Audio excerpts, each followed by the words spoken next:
ഓം രാമായണത്തിൻ്റെ കീർത്തിസ്തംഭങ്ങൾ ഭാഗം 27. സുമനസ്സുകളായ ആത്മഭാവങ്ങളെ വന്ദേ മാതരം.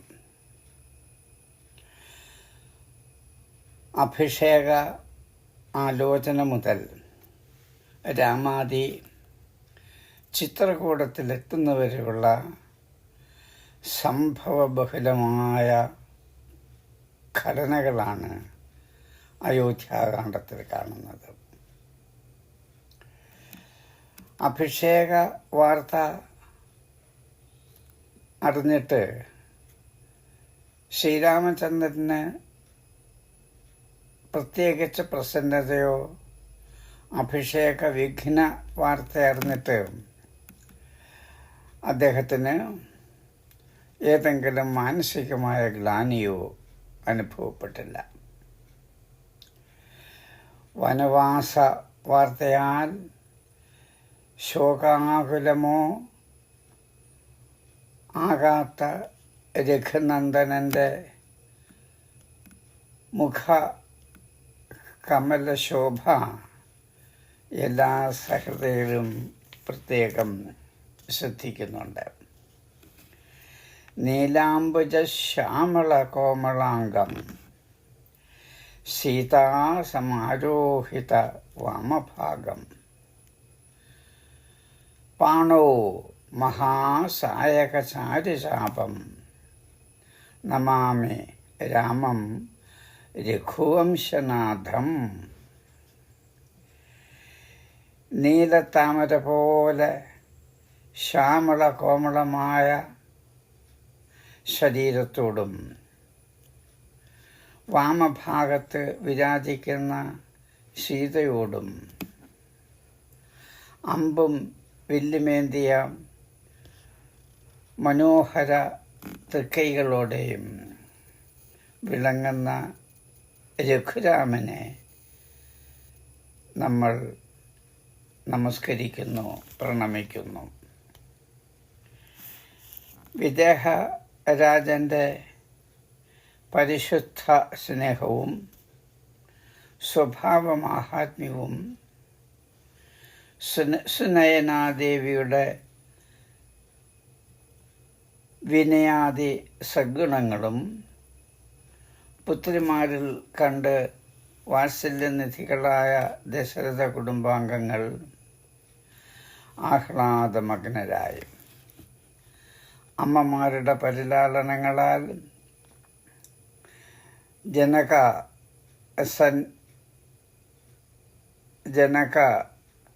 നന്ദിനിമാരും സംപ്രീതരായിത്തീർന്നു. കെ രാജപുത്രൻ യുധാജിത്ത് ഭരതശത്രുഘ്നന്മാരെയും അവരുടെ പത്നിമാരെയും കേകയത്തിലേക്ക് കൂട്ടിക്കൊണ്ടുപോയി. രാമലക്ഷ്മണന്മാർ നാടിനെ സമ്പദ്സമൃദ്ധമാക്കുന്നതിന് അച്ഛനെ സഹായിച്ചുകൊണ്ട് നിന്നു. പൗരാവലിയുടെ സ്നേഹാദരവിന് പാത്രീഭൂതരാകുകയും ചെയ്തു. സീതാരാമ ലക്ഷ്മണാദികളുടെ ധർമാനുസൃതമായ ജീവിതചര്യയും സേവാ ഭാവനകൾ നിറഞ്ഞ ജനസേവനവും പ്രജകളെ വല്ലാതെ ആകർഷിച്ചു. ധർമ്മനീതിയിൽ അച്ഛനേക്കാൾ ശ്രദ്ധാവാനാണ് രാമചന്ദ്രൻ. ഇത് എല്ലാവരും മനസ്സിലാക്കുന്നു. ധർമ്മബോധത്തിൻ്റെയും സുമിത്രയുടെ ലാളനയുടെയും ശീതള ഛായയിൽ ലക്ഷ്മണ ഹൃദയത്തോടെ ജനങ്ങളുടെ ഹൃദയങ്ങളിൽ ലക്ഷ്മണനും അപാരമായ സ്വാധീനം ചെലുത്താൻ കഴിഞ്ഞു. സർവസൗഭാഗ്യങ്ങളോടെ വാണരുളുന്ന ദശരഥ മഹാരാജാവ് ഒരു ദിവസം എന്തെല്ലാമോ ദുസ്വപ്നം കാണുന്നു. പ്രഭാതത്തിൽ തന്നെ വേഗം തീരുമാനമെടുക്കുന്നു. നാളെ തന്നെ രാമാഭിഷേകം നടക്കണം. ചൈത്ര മാസത്തിലെ അടുത്ത ശുഭമുഹൂർത്തത്തിൽ രാമാഭിഷേകം നടക്കണം. ഈ വാർത്ത കേട്ടവരെല്ലാം ആനന്ദിച്ചു. പക്ഷേ രാജ്യത്തിലായിരുന്ന ഭരതശത്രുഘ്നന്മാരുടെയും ഉറ്റ ബന്ധുബാന്ധവാദികളുടെയും അഭാവം രാമനെ അസ്വസ്ഥനാക്കി. മൂത്ത മകനായി പിറന്നതുകൊണ്ട് മാത്രം തനിക്ക് യുവരാജപദം എന്ന നിലവിലുള്ള നീതി രാമന് അഭികാമ്യമായി തോന്നിയില്ല. പുത്രകാമേഷ്ടി യാഗം എന്ന സത്കർമ്മത്തിൻ്റെ ഫലമായി ജനിച്ച 4 സഹോദരന്മാർ തങ്ങളുടെ വളർച്ച, ഉപനയനം, വിദ്യാഭ്യാസം, ഗൃഹസ്ഥാശ്രമപ്രവേശം അങ്ങനെ എല്ലാ കാര്യങ്ങളിലും നാളിതുവരെ ഒറ്റ മനസ്സായി സ്നേഹ സൗഭാഗ്യം അനുഭവിച്ചവരാണ് രാമാദി. അച്ഛനും അസ്വസ്ഥനാണെന്ന് തൻ്റെ മനസ്സാക്ഷി പറയുന്നത് പോലെ രാമന് തോന്നിച്ചു. ഭരതശത്രുഘ്നന്മാരുടെ സാന്നിധ്യം. തത്കാലം പിതൃഹിതം നടക്കട്ടെ എന്ന് രാമൻ തീരുമാനിക്കുന്നു.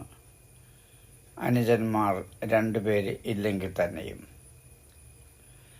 ആ അമ്മ അഭിഷേക വാർത്ത അറിഞ്ഞിട്ട് ഹർഷപുളകിതയാകുന്നു. ആദ്യം രാമനെ ആശ്ലേഷിച്ചു. കൗസല്യ മാതാവും കൈകേയി മാതാവും സ്നേഹ സേവന ത്യാഗഭാവങ്ങളോടെ പ്രജകളെ കാത്തു രക്ഷിക്കുക എന്നതാണ് രാജധർമ്മത്തിൻ്റെ കാതലായ തത്വം. ധർമാർത്ഥ കാമമോക്ഷം എന്ന പുരുഷാർത്ഥ സിദ്ധിക്ക് അനിവാര്യമാണ് വാനപ്രസ്ഥാശ്രമം. അച്ഛൻ്റെ അഭിലാഷം അനുസരിച്ച് പ്രവർത്തിക്കുക, അതാണ് പുത്രധർമ്മം. മകനെ കൗസല്യ മാതാവ് അനുഗ്രഹിച്ചു. കൈകേയി മാതാവിൻ്റെ മനസ്സ് മാറ്റിയത് മന്ധര എന്ന കഥാപാത്രമാണ്. മന്ധരയുടെ മന്ത്രണം ആദ്യം ചെവിക്കൊണ്ടില്ല എങ്കിലും പിന്നീട് മന്ധരയുടെ അഭിപ്രായത്തോട് യോജിക്കുകയാണ് കൈകേയി മാതാവ് ചെയ്തത്. സപത്നി വിദ്വേഷവും അധികാരമോഹവും അതുപോലെ സ്ഥാനമാനങ്ങളോടുള്ള അഭിവാഞ്ചയും പെട്ടെന്ന് കൈകേയിയിൽ ഉയർന്നു വന്നു. അങ്ങനെ അഭിഷേക വിഘ്നം ഉണ്ടാകുന്നു. അടുത്ത ശുഭമുഹൂർത്തത്തിൽ തന്നെ ഭരതനെ രാജാവായിട്ട് പ്രഖ്യാപിക്കണം. 14 സംവത്സരം രാമനെ കാട്ടിലേക്ക് അയക്കുകയും വേണം. ഇതാണ് കൈകേയി മാതാവിൻ്റെ വരയാചനം. മഹാരാജാവിൻ്റെ ധർമ്മബോധത്തിൽ ബുദ്ധിമതിയായ കൈകേയിയും ശുഭകാംക്ഷിയും ഹിതാനുവർത്തിയുമായ സുമിത്രയും സന്തോഷിച്ചു. പിന്നീടാണ് കൈകേയിയുടെ വിവാഹ സമയത്ത് തന്നെ ദശരഥനിൽ നിന്നും കൈകേയിയിൽ ജനിക്കുന്ന പുത്രന് രാജ്യാവകാശം എന്ന വാഗ്ദാനം നേടിയിരുന്ന കഥ ഓർമ്മ വരുന്നത്. സംഭവം മനുഷ്യ മനസ്സിന് മനസ്സിലാക്കാൻ വലിയ വിഷമമാണ്. നല്ല ചിന്തകൾ ഉത്തമം തന്നെ, എന്നാൽ അതിന് വിപരീതമായിട്ട് പോലും പെട്ടെന്ന് മനുഷ്യ മനസ്സ് മാറിപ്പോയെന്നിരിക്കും. സാഹചര്യവും സന്ദർഭവും ഇതെല്ലാം നമ്മൾ മനസ്സിലാക്കണം. കെ രാജനെ അറിയിക്കാതെ ഭരതനില്ലാത്ത തക്കം നോക്കി അഭിഷേക നിശ്ചയം കെ രാജ്യത്തിന് തന്നെ അപമാനമാണെന്ന് പറഞ്ഞുവെങ്കിലും വിദുഷിയും സ്നേഹസമ്പന്നയുമായ കൈകേയി രാമാഭിഷേക സമയത്ത് തന്നെ തൻ്റെ പുത്രനെ ഭരണാധികാരം രാജ്യാഭിഷേകം നടത്തണമെന്ന് പറഞ്ഞപ്പോൾ ദശരഥനുണ്ടായ മാനസിക സംഘർഷങ്ങൾ, സംഘട്ടനങ്ങൾ അത് വർണ്ണനാതീതമാണ്. ആത്മഭാവങ്ങളെ ശ്രദ്ധിച്ചാലും ദശരഥ ദുഃഖം. സീമന്തപുത്രൻ രാമചന്ദ്രൻ്റെ അഭിഷേക വാർത്തയുമായി ദശരഥൻ സുസ്മേരവദനായി കൈകേയിയുടെ സൗധത്തിലെത്തുമ്പോഴാണ് കൈകേയിയുടെ ഭാവമാറ്റം മുഴുവൻ മനസ്സിലാകുന്നത്. ശുഭേ, നീയാണ് എൻ്റെ സർവസ്വവും. എന്ത് വേണമെങ്കിലും ആഗ്രഹങ്ങൾ ചോദിച്ചുള്ളൂ, നമ്മൾ തരുന്നതാണ്. അപ്പോഴാണ് പറയുന്നത്, എൻ്റെ പുത്രൻ ഭരതന് രാജ്യാവകാശവും രാജ്യാഭിഷേകവും ഉടൻ തന്നെ നടത്തണം. നാളെ ശുഭമുഹൂർത്തത്തിൽ 14 സംവത്സരം രാമനെ കാട്ടിലയക്കുകയും വേണം. ഇത് കേട്ടിട്ട് ദശരഥൻ സ്തബ്ധനായിപ്പോയി, ചേതനയേറ്റ് താഴെ വീഴുന്നു. ആപത്തായത് വംശകീർത്തിക്ക് കളങ്കമേൽപ്പിക്കരുത്.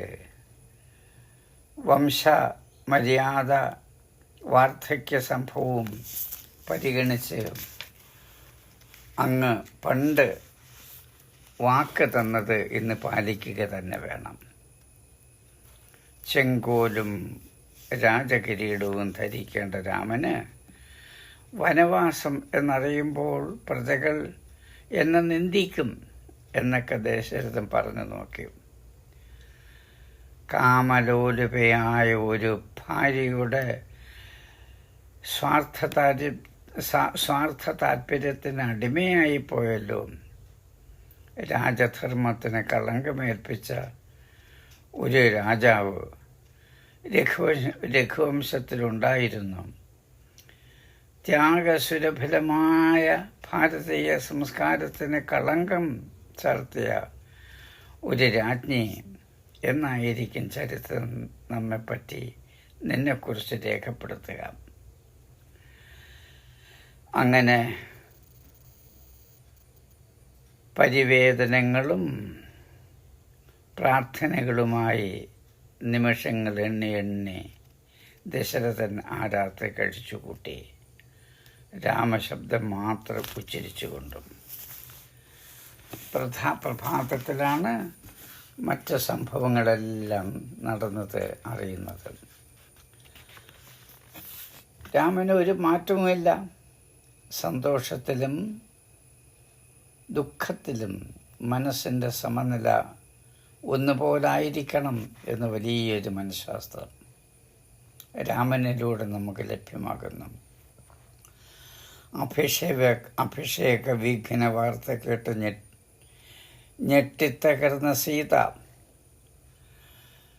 കൗസല്യാപാദത്തിൽ വീണ് ഗദ്ഗദ സ്വരത്തിൽ വിങ്ങിപ്പൊട്ടി. അമ്മേ, വനവാസത്തിന് പോകുവാൻ നിശ്ചയിച്ചിട്ടുള്ള പ്രാണനാഥനെ അനുഗമിക്കാനുള്ള അനുമതി എനിക്ക് നൽകിയാലും पति ही पत्नी की गति है. ഘോര കാനനത്തിൽ വനാന്തരങ്ങളിൽ സീതയെ അയക്കുന്നതിന് കൗസല്യ മാതാവ് എതിരായിരുന്നു. എന്നാൽ സഹധർമ്മിണിയുടെ കർത്തവ്യം നിർവഹണത്തിനുള്ള സീതാ മനോഭാവത്തെ രാമൻ മനസ്സാ ശ്ലാഘിച്ചു. ഭയാനകമായ കാനന ജീവിത ക്ലേശങ്ങൾ ഓരോന്നായി ചൂണ്ടിക്കാണിച്ചു. സീതാദേവി പിന്മാറുന്നില്ല.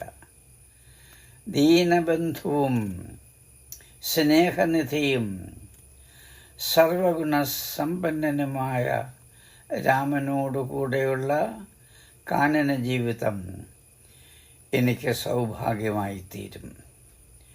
രാമൻ്റെ സഹധർമ്മിണി എന്ന നിലയിൽ അങ്ങയെ അനുധാവനം ചെയ്യുന്നതിൽ എൻ്റെ അച്ഛൻ രാജേശ്വരനായ ജനക മഹാരാജാവ് സന്തോഷിക്കുകയുള്ളൂ. സീതയുടെ ഉറച്ച തീരുമാനം. വിവരങ്ങളൊക്കെ അറിഞ്ഞിട്ട് ലക്ഷ്മണൻ ക്രോധം കൊണ്ട് കലിതുള്ളുന്നു. ഏത് വിധേനയും പിതാവാണെങ്കിലും ദശരഥനെ പിടിച്ച് ജയിലിലിട്ടിട്ട് ജ്യേഷ്ഠനായ രാമചന്ദ്രനെ ഞാൻ സിംഹാസനത്തിലിരുത്തും. ഭരതനും ശത്രുഘ്നും വരികയാണെങ്കിൽ അവരെ ഞാൻ സംഹരിച്ചു കളയും എന്നൊക്കെ ഗർജിച്ചുകൊണ്ട് ലക്ഷ്മണൻ സംസാരിക്കുന്നു. കോപാകുലനായിട്ട് നിൽക്കുന്ന ലക്ഷ്മണനെ ഭവ്യമായിട്ട് ശാന്തമായിട്ട് മധുരമായിട്ട് ജ്യേഷ്ഠൻ രാമൻ സമാധാനിപ്പിച്ചു. ക്ഷമിക്കുക, ശാന്തനാകുക, ക്രോധത്തിൽ ഒരു തീരുമാനവും നമ്മൾ എടുത്തു പോകരുത്. അച്ഛൻ്റെ ആജ്ഞ പാലിക്കുക എന്നത് പുത്രൻ്റെ ധർമ്മമാണ്. അവസാനം രാമൻ്റെ തീരുമാനത്തിൽ തന്നെ ലക്ഷ്മണകുമാരനും ചെന്നെത്തുന്നു. രാമായുടെയും സേവകനായിട്ട് ലക്ഷ്മണകുമാരനും കൂടെ ഗമിക്കുകയും ചെയ്യുന്നു. അങ്ങനെ അഭിഷേക വിഘ്നവും രാമവനവാസ വാർത്തയും അറിഞ്ഞ ജനങ്ങൾ രാമസീതാലക്ഷ്മണന്മാരെ ഒരു നോക്ക് കാണുവാൻ ഗോപുരവാതിൽക്കലെത്തി തിങ്ങിക്കൂടി. സുമന്ത്രർ മഹാരാജാവിനെ എഴുന്നേൽപ്പിച്ചിരുത്തി സീതാസമേതനായ രാമനെയും ലക്ഷ്മണനെയും കണ്ടതും ദശരഥൻ വാവിട്ട് നിലവിളിച്ചു പോയി. വിറയാർന്ന കൈകളോടെ മക്കളെ മാറോട് ചേർത്ത് നിറകണ്ണുകളോടെ സീതയോട് പറഞ്ഞു, മകളെ, നിനക്ക് കാനനവാസം വിധിച്ചിട്ടില്ല. രാമനെ അടുത്തിരുത്തിയതും വിങ്ങിപ്പൊട്ടിപ്പോയി. എല്ലാം ഒരു സ്ത്രീയുടെ ദുർമോഹത്തിൻ്റെ ഫലം. രാമ, നീയാണെൻ്റെ സർവസ്വവും. ലോകൈകനാഥനായ നിനക്ക് വിധി അലംഘനീയമാണെന്ന് എനിക്കറിയാം. എന്നെ തന്നെ പിടിച്ച് ബന്ധിച്ച്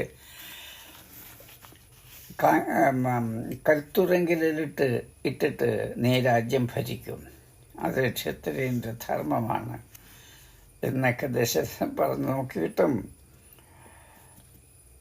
ധർമ്മത്തിൽ മാത്രം ഉറച്ചു നിൽക്കുന്ന രാമൻ അച്ഛനെയും മറ്റെല്ലാവരെയും സമാശ്വസിപ്പിച്ചതിന് ശേഷം പൂർണ്ണ സന്തോഷത്തോടുകൂടി വനവാസത്തിന് പുറപ്പെട്ടു. അങ്ങനെ രാമാദി ശൃംഗിവേരപുരത്തിലെത്തുന്നു. ആത്മഭാവങ്ങളെ, ഇന്നത്തെ സത്സംഗം നമുക്കിവിടെ നിർത്താം. ശുഭമസ്തു, സുസ്ഥ്യസ്തു, സന്തു മംഗള സദാനി.